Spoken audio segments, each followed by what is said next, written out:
Gulf దేశాల్లో జరుగుతున్న యుద్ధాల నేపథ్యంలో క్రూడ్ ఆయిల్ విషయంలో కరీంనగర్లోని బంకులైతే పూర్తిగా జామ్ అయిపోయినట్టు అనుకోవచ్చు. ఎందుకంటే ఎటు చూసినా కానీ కొందరైతే డబ్బాలలో కూడా నింపుకోవడం జరుగుతుంది.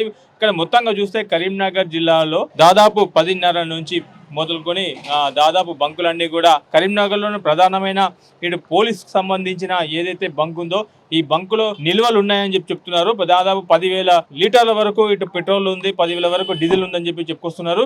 అయినా కానీ ఇక్కడ కొంతమంది పెట్రోల్ దొరుకుతలేదని చెప్పేసి ఇబ్బంది పడుతున్నారు. మనతో మాట్లాడుతుంది ఇక్కడ కొంతమంది ప్రజలు ఉన్నారు. వారు మాట్లాడి తెలుసుకున్న పెద్ద చెప్పండి సార్, ఇప్పుడు మీరు ఎందుకు ఇంత క్యూ కట్టాల్సిన పరిస్థితి? పెట్రోల్ దొరకలేదని దానివల్ల క్యూ కడుతున్నాం సార్. అంటే కేంద్ర ప్రభుత్వం చెప్తుంది కదా పెట్రోల్ పుష్కలంగా ఉంది అని చెప్తుంది, మీరేమంటారు? చెప్పలేం, ప్రజలు నమ్ముతలేరు కాబట్టి దాని గురించి పోయించుకోవాల్సి వస్తుంది. మేము రోజు డెలివరీ బాయ్స్ కాబట్టి మాకు అవసరం కాబట్టి పోయించుకోవాల్సి వస్తుంది. ఎంతసేపు అవుతుంది మీరు లైన్లో? హాఫ్ అన్ అవర్ అవుతుంది. ఇక్కడ హాఫ్ అన్ అవర్ నుంచి ఇక్కడ లైన్లో నిలిచినారు. ఇక్కడ మరికొందరు ఉన్నారు. చెప్పమ్మా, మీరు చెప్పండి, ఎంతసేపు అవుతుంది లైన్లో ఉండబట్టి మీరు పెట్రోల్ దొరుకుతుంది అనుకుంటున్నారు? ఎందుకు ఇంత క్యూ లైన్లో ఉండాల్సిన పరిస్థితి? లేదు, హాఫ్ అన్ అవర్ అవుతుంది వెయిట్ చేయబట్టి.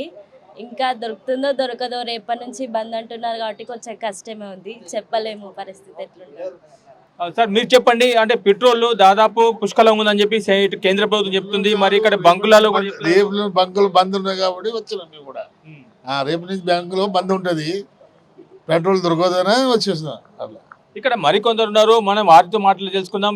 చెప్పండి సార్, మీరు చెప్పండి, అంటే మీరు దాదాపు అంటే ఎంతసేపు అవుతుంది ఇక్కడ వచ్చి నిలిచిన బట్టి? మేము వచ్చి హాఫ్ అన్ అవర్ అవుతుంది ఇక్కడ లైన్లో నిలబడి. మళ్ళీ పెట్రోల్ దొరుకుతుందో లేదో అని చెప్పేసి మాకు జనాల నుంచి టాక్ వస్తుంది కాబట్టి మేము లైన్లో నిలబడి పోపించుకోవాల్సింది. ఎందుకంటే పెట్రోల్ లేకుంటే రవాణా ఇటు పోవడమైనా డ్యూటీకి వెళ్ళడమైనా కష్టమవుతుంది కాబట్టి మేము పోపించుకోవడానికి హాఫ్ అన్ అవర్ నుంచి లైన్లో వేచి ఉంటున్నాం సార్.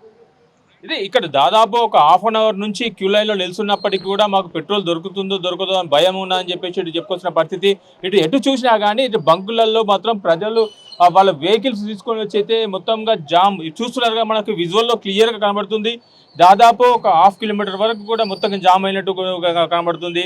ఏదైతే మీడియాలలో వస్తున్న ప్రచారాన్ని బంకులు బంద్ అవుతాయని చెప్పేసి, దాంతోపాటు క్రూడ్ ఆయిల్ కూడా తక్కువ ఉందని చెప్పేసి ఇటు వస్తున్న ప్రచారాల మీద ఇటు ప్రజలైతే ఆందోళన చెందుతున్నారు. దాంతో పాటే ఇప్పుడు బంకులన్నీ కూడా మొత్తం ఏదైతే నిండిపోయి ఉన్నాయి. ఇది ఇక్కడ తాజా పరిస్థితి. కెమెరా పర్సన్ రఘుతో రవికుమార్, మెగా 9 టీవీ, కరీంనగర్ నుండి.